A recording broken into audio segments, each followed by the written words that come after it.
Hello everyone. सो आज का आपका लेक्चर का टॉपिक है कॉम्बिनेशन ऑफ रेजिस्टेंसेस।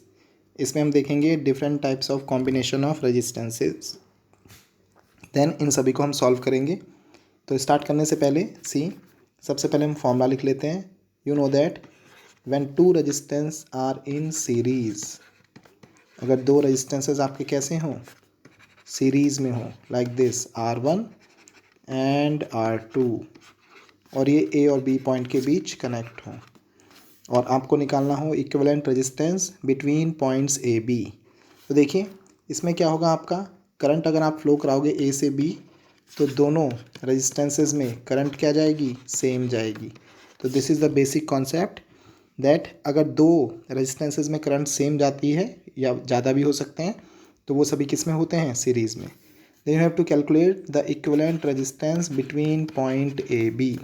ओके, तो इसका सिंपली फॉर्मूला बनेगा, ये सीरीज़ कॉम्बिनेशन का फॉर्मूला भी है, ये बनेगा आपका simply R1 plus R2।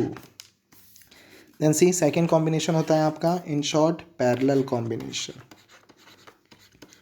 Parallel combination में सी ये है आपका point A, then this is point B, और आपके दो रेजिस्टेंसेस कुछ इस तरीके से कनेक्ट हैं, R1 एंड R2। तो अगर हम यहाँ से टोटल करंट फ्लो कराते हैं I, तो ब्रांचेज अलग होने की वजह से करंट क्या हो जाएगी, डिवाइड हो जाएगी, लाइक I1 एंड I2। तो इनमें क्या है आपके पास पैरेलल में, you can see that I की वैल्यू जो है वो डिफरेंट है, एंड वोल्टेज V पैरेलल में हमेशा क्या होगा, सेम होगा। ठीक है, तो इसका फॉर्मूला होता है, इक्विवेलेंट रेजिस्टेंस निकालना है हमें ए बी के बीच, वो इक्वल होगा resistance are in parallel, R P का फॉर्मूला हो जाएगा दोनों रेजिस्टेंसेस का multiplication and divide by addition of both resistances, like this. Formula reciprocal वाला भी वैलिड होता है, पर मैंने यहाँ पर रेसिप्रोसिटी को सीधा करके लिखा हुआ है ताकि हम जल्दी से कैलकुलेट कर सकें, एंड ईजी टू अप्लाई है ये फॉर्मूला। देन सी नेक्स्ट आगे बढ़ रहे हैं हम इसी में। तो अब हम देखेंगे इसमें different types of combinations. Okay, तो इसको मैंने टाइप्स में डिवाइड किया हुआ है, जिसको हम समझेंगे। तो सबसे पहले लिया मैंने type A. Type A is the simple one.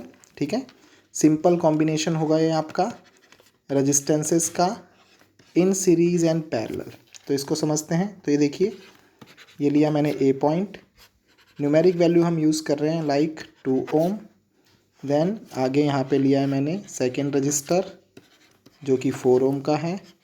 Then third resistor, let's say it is 6 ohm, and this point is B.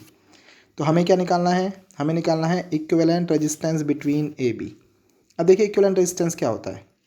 Equivalent resistance होता है कि अगर ये सारे के सारे रेजिस्टेंसेस को हटाकर मैं ए और बी के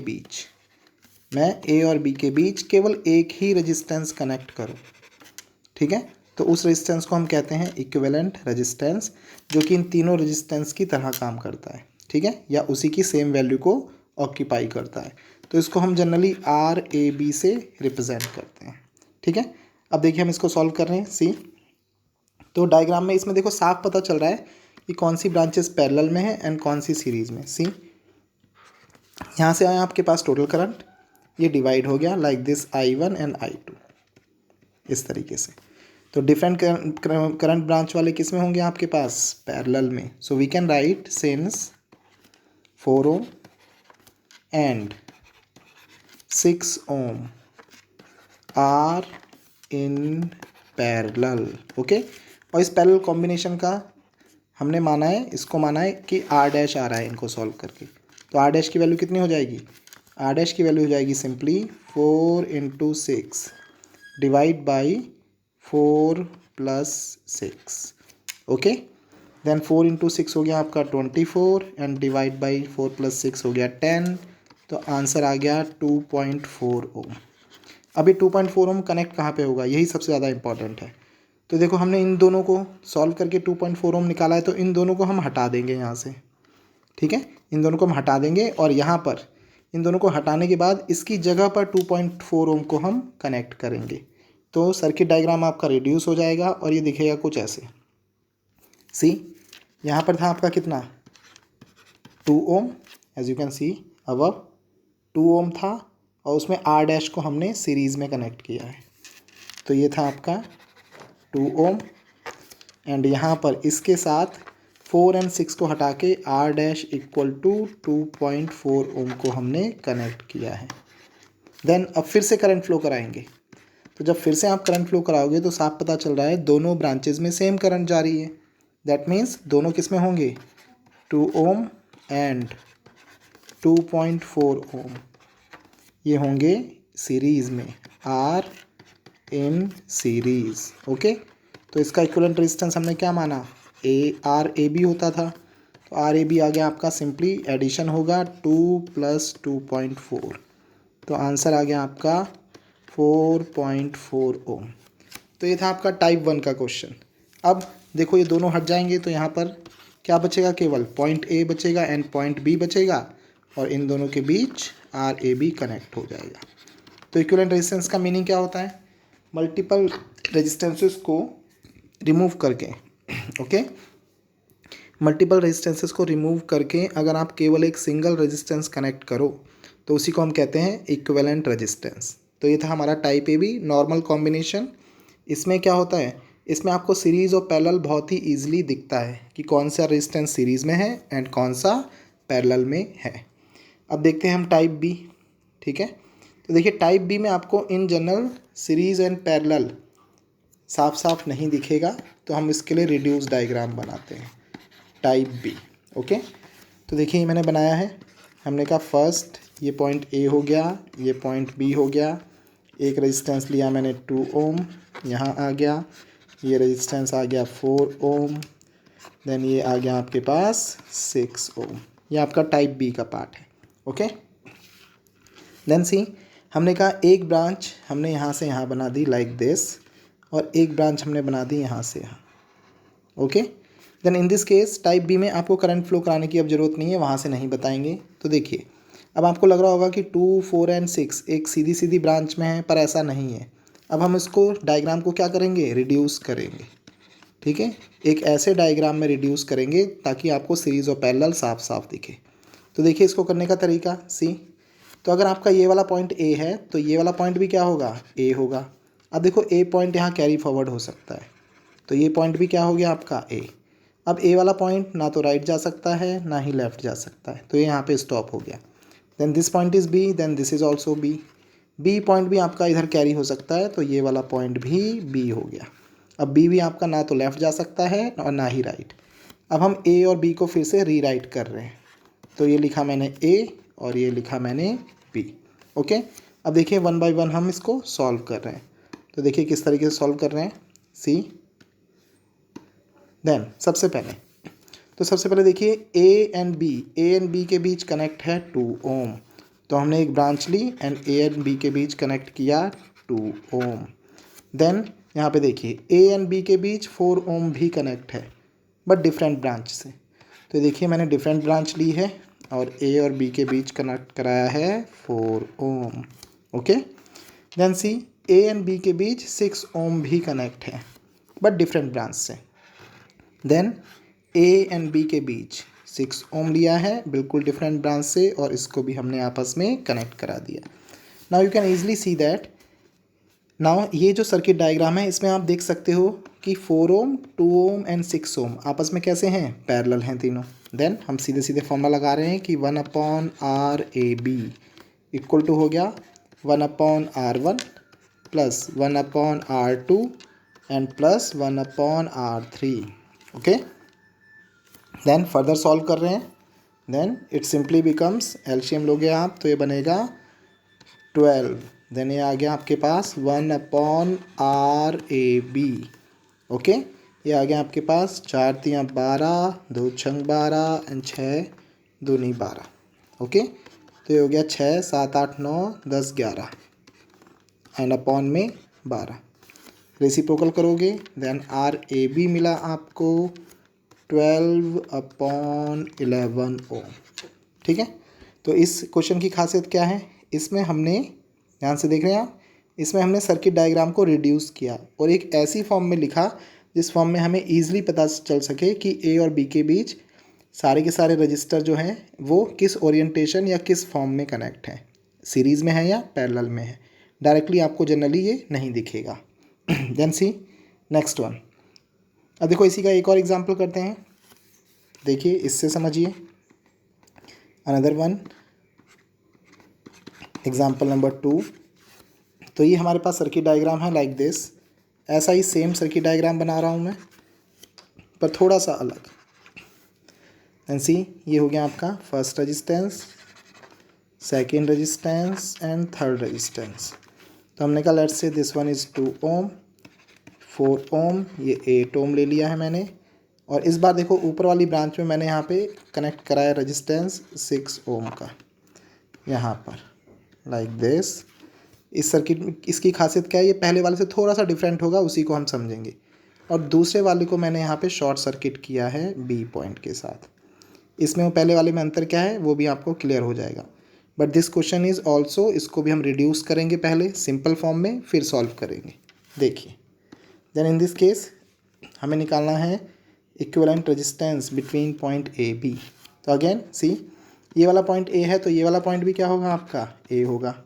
अब देखिए ए वाला पॉइंट राइट साइड नहीं जा सकता है और ऊपर भी नहीं जा सकता है क्योंकि यहाँ पे 6 ओम है। पर बी वाला देखिए, बी वाला यहाँ है, बी वाला यहाँ जा सकता है, लेकिन सी इन दिस केस ये वाली जो नोड है दिख रही है आपको, ये ना तो ए पॉइंट है ना बी पॉइंट है, तो इसको हम नया पॉइंट ले लेते हैं। तो ये देखो ये नया पॉइंट हो गया सी। दैट्स वाई ये वाला क्वेश्चन जो है ये पहले वाले क्वेश्चन से क्या है, डिफरेंट है। अब हम इसको देखिए सॉल्व करते हैं, रीड्रॉ कर रहे हैं डायग्राम। तो देखिए कैसे कर रहे हैं। सी, सबसे पहले बनाया मैंने ए पॉइंट, फिर मैंने बनाया B point. Then C, A and B के बीच, ए एंड बी के बीच कितना कनेक्ट है, ए एंड बी के बीच सबसे पहले कनेक्ट है 2 ओम। तो मैंने डायरेक्टली कनेक्ट किया 2 ओम।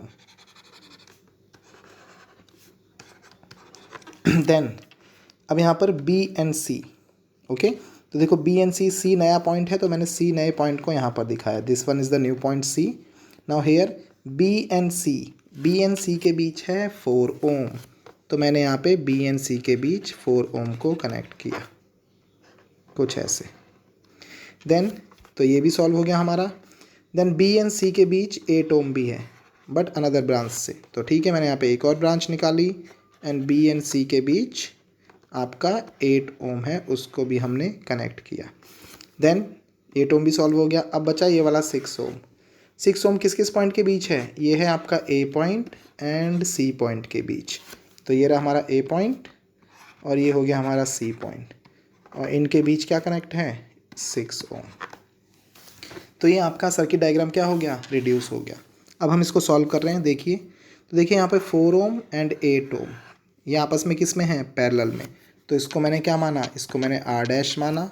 तो इसको हम सॉल्व कर रहे हैं, तो ये हो गया 4 × 8 डिवाइड बाई 4 + 8, ओके। 4 × 8 को सेम लिखा, 4 + 8 हो गया आपका 12, 4 × 12, तो ये आ गया 8/3 ओम। अब 8/3 ओम कहाँ लगेगा, इन दोनों की जगह लगेगा, ठीक है। तो इन दोनों की जगह यानी कि बी और सी के बीच लगेगा। तो हमने यहाँ पे बी और सी के बीच क्या कनेक्ट कराया, 8/3 ओम। तो ये देखिए ये हो गया आपका 6 ओम, और बी और सी के बीच यहाँ पर था सी पॉइंट आपका, बी एंड सी के बीच 8/3 ओम लाइक दिस। एंड यहाँ नीचे था आपका कितना ओम, 2 ओम कनेक्ट था, 2 ohm. Now you can easily see that कि आपका ये जो 6 ओम है एंड 8 ओम है ये आपस में किस में है, सीरीज़ में। तो इनको भी हम सॉल्व कर लेते हैं, इसको हम आर डबल डैश ले लेते हैं, तो ये आ जाएगा डायरेक्ट फॉर्मूले से 6 + 8/3, 6 × 18 और 8 26, तो ये हो गया 26/3 ओम, जो कहाँ कनेक्ट होगा, इस पूरे की जगह, ठीक है। देन और रिड्यूस कर लेते हैं सर्किट डायग्राम। देन ये दिखेगा आपको कुछ ऐसा, ए पॉइंट हो गया, बी पॉइंट हो गया, ए से बी तक डायरेक्ट है आपके पास 2 ओम एंड यहाँ पर है आपके पास 26/3 ohm. Okay, like this. Now 26/3 ohm and 2 ohm ये दोनों के दोनों हैं पैरेलल में. देन पैरेलल कॉम्बिनेशन का फॉर्मूला लगाकर हम इसको सॉल्व कर देते हैं. तो उसका फॉर्मूला क्या होता था, अब हम लिखेंगे इसको डायरेक्टली RAB. तो RAB बनेगा दोनों रेजिस्टेंस जो कि पैरेलल में हैं उनका मल्टीप्लिकेशन यानी कि 26/3 इंटू 2 डिवाइड बाई इन दोनों का एडिशन 26/3 प्लस 2. ओके, देन इसको सॉल्व कर लेते हैं. तो ये बना आपका 26 इंटू 2 सेम लिख के छोड़ रहे हैं अपॉन 3. इधर करोगे आप 3 दूनी 6, 6 और 6 12 का 2 कैरी 1 देन 32/3. 3 से 3 कैंसल एंड इस 2 से ये कैंसिल होगा 16 टाइम्स. तो आपके पास बचा है RAB. देन RAB आ गया सिंपली, ऊपर है 26 एंड नीचे है 16 और सॉल्व कर दीजिए.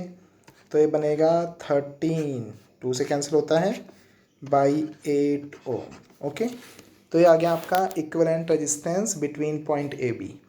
इस वाले क्वेश्चन में न्यू क्या था, इस वाले क्वेश्चन में हमने हमारे पास मिड में अगर कोई आपके पास एक्स्ट्रा पॉइंट होता है तो उसको आप अनदर पॉइंट C से ज़्यादा भी हो सकते हैं तो अब आप D से दिखाते. इस तरीके से मल्टीपल पॉइंट्स लिए हैं और उसके बाद कॉम्बिनेशन को इस तरीके से ड्रॉ किया है ताकि आपको सिंप्लीफाइड फॉर्म में सीरीज एंड पैरेलल कॉम्बिनेशन दिखे. Okay, then C the next one. Next है आपका अनदर टाइप, इसको मैं नाम दे रहा हूँ टाइप C. ओके, ये क्वेश्चन देखिए. तो ये देखिए C, तो मैंने बनाया let's say this is point A. Okay, तो यहाँ पे ये किया है हमने 1 2 3 देन 1 2 3. तो ये वाला पॉइंट मैंने कहा है B है, इसको मैंने नाम दिया है C और इसका नाम दिया है D. बहुत ही इंपॉर्टेंट टाइप ऑफ क्वेश्चन है C. देन मैंने कहा इन दिस केस सिंप्लीफाई करने के लिए मैं सारे रेजिस्टेंसेस की वैल्यू को R ले लेता हूँ. तो हमने कहा ये भी R, ये भी R, ये भी R, ये भी R, ये this also and this also. Circuit diagram को और कंप्लीट कर रहे हैं. यहाँ पर भी आपका R कनेक्टेड है एक और यहाँ पर भी आपका एक R कनेक्टेड है. तो ये भी हो गया R एंड ये भी R हो गया. देन सी, इसमें मल्टीपल पॉइंट्स हैं तो इसमें 3 क्वेश्चन बन सकते हैं और किस तरीके से बनेंगे वो समझेंगे. सबसे पहला क्वेश्चन पूछा जा सकता है calculate the equivalent resistance between point AB. A and B के बीच इक्विवेलेंट रेजिस्टेंस बताना है. देन इन दिस केस तो आप A एंड B को फोकस करेंगे और कैसे करेंगे फोकस, हम A एंड B के बीच बैटरी को जोड़ देते हैं. ये केवल दिखाने के लिए, इसका कोई यूज़ नहीं है. तब आप देखोगे जो करंट होगा वो कुछ इस तरीके से जाएगा, यहाँ जाएगा, यहाँ जाएगा, इस वाली ब्रांच में नहीं जाएगा, फिर इस तरफ जाएगा, इधर भी नहीं जाएगा और फिर इधर जाके वापस हो जाएगा. इन ब्रांचेस में करंट क्यों नहीं जा रहा है, बिकॉज ये दोनों ब्रांचेस जो हैं आपकी, ये आपकी क्लोज लूप फॉर्म नहीं कर रही हैं. ओके, देन इसकी वजह से हम क्या कर सकते हैं, इन ब्रांचेस को जो कि क्लोज लूप फॉर्म नहीं कर रही हैं इनको हम सर्किट से हटा देते हैं. तो ये पूरी की पूरी ब्रांच हट जाएगी और ये पूरी की पूरी ब्रांच हट जाएगी क्योंकि हमें रेजिस्टेंस निकालना है बिटवीन पॉइंट AB. तो अब देखिए इसका रिड्यूस डायग्राम कैसा दिखेगा, ये बच्चों कुछ ऐसा दिखेगा. देखिए ये हो गया आपका पॉइंट A. ओके, बैटरी की अब कोई नीड नहीं है, वो केवल करंट फ्लो के लिए थी. पहला रेजिस्टेंस, दूसरा रेजिस्टेंस, तीसरा, और ये हो गया आपका पॉइंट B.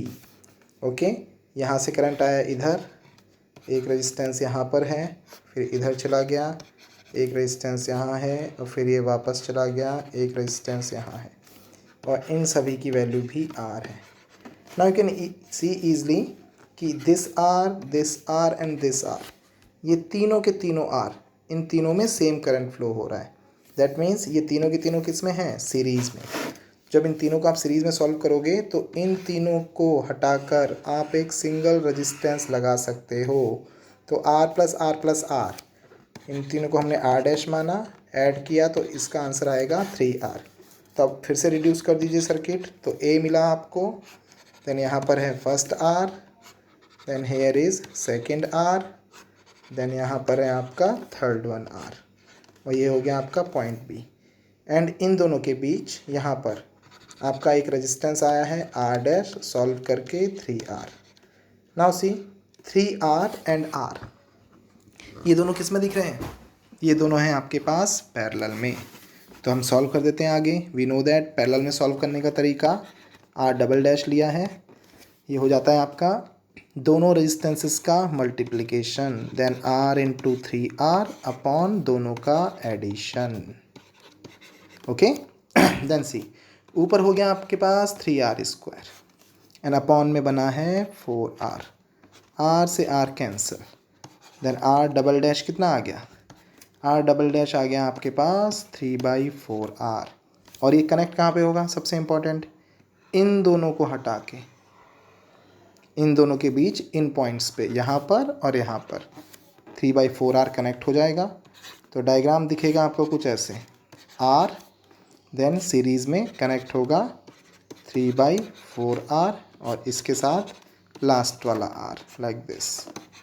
देन अब हम साफ साफ देख सकते हैं कि ये तीनों रेजिस्टेंस आपस में किस में है? ये तीनों रेजिस्टेंस आपस में सीरीज़ में है। Then equivalent resistance between point A B directly लिखा जा सकता है। अब ये बनेगा, देखिए R प्लस R 2R और ऐड है ये 3/4R में। देन 4 दूनी 8, 9 10 11, 11/4R, ये आपका आंसर आ गया। ओके, देन सी इसमें हमने क्या देखा? इस न्यूमेरिकल का कॉन्सेप्ट ये है कि कभी कभी सर्किट में कुछ एक्स्ट्रा रेजिस्टेंसेस जुड़े होते हैं, जैसे ये जुड़े थे, जिनका पर्टिकुलरली इनका रोल देखो तब डिफाइन होगा, वो डिपेंड करेगा कि आपने कौन से 2 पॉइंट्स चूज़ किए हैं जिनके बीच आपको इक्विवेलेंट रेजिस्टेंस निकालना है। अब सपोज़ कीजिए आपको निकालना था पॉइंट किसके बीच? ए एंड डी के बीच। तब देखिए कैसे सॉल्व होगा। सी सेम क्वेश्चन, लेकिन इसका कौन सा पार्ट? B part. देखिए बी पार्ट, फिर से क्वेश्चन बना देते हैं। डायग्राम फिर से बना रहे हैं। तो यहाँ पे था 1 2 3 रेजिस्टेंस, ये पॉइंट था बच्चों ए, ये था बी, ओके। देन यहाँ पर था आपका सी, 1 2 3 रेजिस्टेंसेस, ये पॉइंट हो गया डी, 2 रेजिस्टेंस यहाँ भी कनेक्ट थे और सभी की वैल्यू आर थी। ओके, नाउ अब आपको किसके बीच निकालना है? हमने कहा बी पॉइंट में आपको रेजिस्टेंस निकालना है बिटवीन पॉइंट ए डी। तो देखो ए डी के बीच निकालोगे तो आपके मेजर पॉइंट हो गए ए एंड डी। तब आप बैटरी इनके बीच कनेक्ट करोगे लाइक दिस। तो हमने बैटरी कनेक्ट की between point A and D. Then in this case जो आपका करंट पास करेगा, ये पास करेगा, देखो कैसे, यहाँ से गया आपका सारा का सारा करंट, देन ये नीचे भी जाएगा, इधर भी जाएगा, लेकिन इधर नहीं जाएगा। देन इधर से फिर इधर की तरफ है नेगेटिव टर्मिनल, तो यहाँ भी नहीं जाएगा, और इधर जाएगा, ये वाला इधर और ये इधर। तो आपके ये वाले रेजिस्टेंसेस जो बी के पास है और सी के पास है, ये वाले रेजिस्टेंसेस इनवैलिड हो गए। इनवैलिड हो गए तो अब हम देखो कैसे देख सकते हैं इसका, रिड्रॉ करेंगे इसका सर्किट डायग्राम तो कुछ ऐसा दिखेगा। देखो ए से रेजिस्टेंसेस हैं यहाँ पर केवल आर, फिर आगे एक और आर लगा हुआ है। अब ये इधर नहीं गया है तो हम सीधे यहाँ पे मुड़ा दिया हमने इसको, यहाँ पर आ गया है नीचे, और यहाँ से भी ये नीचे आ गया लाइक दिस। देन अब ये इस तरफ भी नहीं गया है सी की तरफ, अब ये यहाँ से इधर आ गया आर, क्लोज हुआ, और यहाँ पर आर के साथ ये पॉइंट मिल गया आपको डी वाला पॉइंट। तो ये हो गया इसका इक्विवेलेंट डायग्राम। अब इसको देखिए सॉल्व करना बहुत ही ईजी है। देखिए इस वाली ब्रांच में सेम करंट फ्लो हो रही है, तो ये वाला और ये वाला आर किस में होगा? सीरीज़ में। तो इसको सॉल्व करके क्या लिखेंगे? 2R। देन इसमें आपकी सेम करंट फ्लो हो रही है, देन आर एंड आर ये भी सीरीज़ में, तो इसको भी सॉल्व करके क्या लिखेंगे? 2R। Then this 2R and this 2R, ये दोनों 2R कैसे कनेक्टेड है आपस में? पैरेलल में। तो सर्किट डायग्राम कुछ ऐसे दिखेगा। यहाँ पर है आपके पास R, देन एक ऊपर बनेगा 2R और एक यहाँ पर है 2R, जो कि किस में है, आपस में पैरेलल में है। और इसके साथ ये वाला R D के नियर बाई वाला, ये सीरीज़ में है। Now see 2R and 2R parallel में है, तो जब आप इन दोनों को सॉल्व करोगे तो ये बनेगा। यहाँ पे एक सिंपल बात बताता हूँ आपको, अगर दो इक्वल रेजिस्टेंसेस आपस में पैरेलल में होते हैं तो उनका इक्विवेलेंट डायरेक्टली उनके रेजिस्टेंसेस का आधा आ जाता है। तो 2R का हाफ कितना हो गया, R। देन फिर से रिड्यूस कर देते हैं, तो अब ये बनेगा केवल R, बीच में आएगा R डैश जिसकी वैल्यू R है, एंड लास्ट में आया है केवल R, point D। Then R and R in series, then RAB directly आ गया 3R।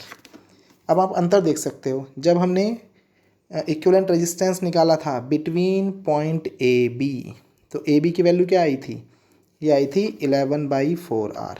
ओके, जबकि हमने सेम डायग्राम के लिए, डायग्राम सेम था, सेम डायग्राम के लिए जब हमने A एंड D के बीच, A एंड D के बीच ने रेजिस्टेंस निकाला, तो A एंड D के बीच, ये आपका A एंड D के बीच जो इक्विवेलेंट रेजिस्टेंस आया है, ये AB की जगह सॉरी A एंड D के बीच जो इक्विवेलेंट रेजिस्टेंस आया है, ये 3R आया है। दैट मीन्स इस टाइप के डायग्राम में कुछ ब्रांचेज एक्स्ट्रा दी होती हैं, एंड इक्विवेलेंट रेजिस्टेंस डिपेंड करता है कि कौन से दो पॉइंट हम चूज़ करते हैं, उस पर डिपेंड करता है। इसके अलावा देन टाइप C के बाद अब हम देखेंगे, देखिए टाइप C के बाद, इसके बाद हम देखेंगे टाइप D। टाइप D में हम डिस्कस करेंगे सिमेट्री के बारे में। देन इसके बाद एक और देखना है हमें, दैट इज़ टाइप E। इसमें हम डिस्कस करेंगे बैलेंस्ड व्हीटस्टोन ब्रिज के बारे में। जब ये सर्किट में कहीं पर अपेयर्स हो जाए तो इक्विवेलेंट रेजिस्टेंस किस तरीके से सॉल्व करेंगे। And in the last D के बाद ABCDE के बाद टाइप F, इसमें हम डिस्कस करेंगे अनबैलेंस्ड व्हीटस्टोन ब्रिज को,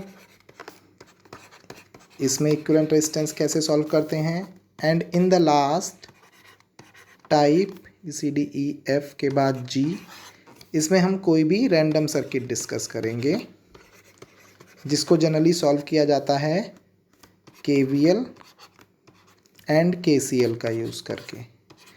बच्चों यहाँ पे KVL है Kirchhoff's voltage law, and KCL है किरचॉफ